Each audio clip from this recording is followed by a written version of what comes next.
Hello and আসসালামু আলাইকুম everyone, যে যেখান থেকে আমার ভিডিওটি দেখছেন আশা করি সবাই ভালো আছেন। আমিও আলহামদুলিল্লাহ খুবই ভালো আছি।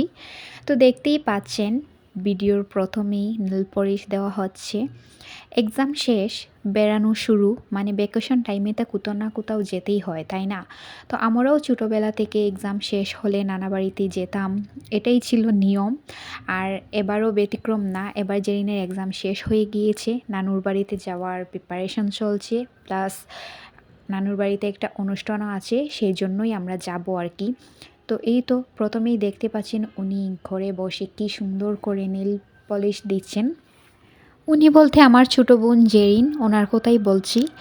তো নেল পলিশ দিতে দিতে হঠাৎ করে আম্মু চলে আসলেন একটা প্যাকেট নিয়ে, সরি আমাদের বাসায় আন্টি চলে আসলেন একটা প্যাকেট নিয়ে। আন্টি মানে আমাদের প্রতিবেশী আন্টি আর কি। ওনারা গিয়েছিলেন কক্সবাজারে বেড়াতে, তো আমার জন্য আর জেরিনের জন্য এই দুইটা গিফট নিয়ে আসছেন কক্সবাজার থেকে।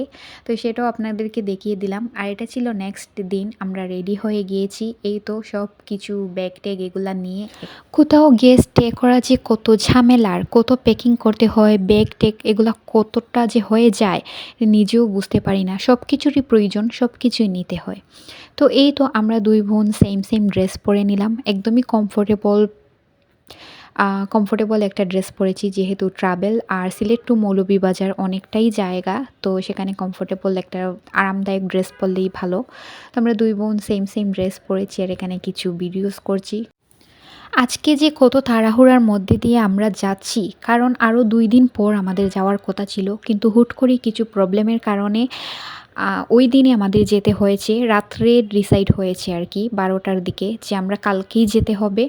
তো কী আর করব, সকাল 6টায় ঘুম থেকে উঠে ঘর দুয়ার সব কিছু গুছানো, তারপর প্যাকিং করা, তারপর আবার বাইরে যাওয়া, দেন গাড়ি ঠিক করা, সব কিছু মিলিয়ে অনেক ঝামেলায় দৌড়ের ওপর ছিল পুরোটা দিন। তবে 12টার মধ্যেই আমরা গাড়ি চলে আসছি, 12টার মধ্যেই আমরা সব কিছু শেষ করেছি।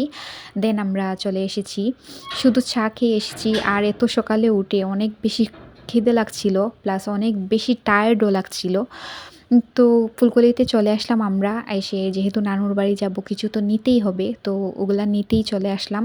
দেন হচ্ছে আমাদের জন্য খাবার কিছু একটা নিয়ে নিব, কারণ অনেক বেশি খিদে পেয়েছিল আমার ও জেরিনেরও। আর আম্মুর তো খিদে পায়নি, কারণ উনি বাবার বাড়িতে যাবেন, ওনার নিজের বাড়িতে যাবেন, সেই খুশিতে ওনার আর খেতে হবে না কিছু।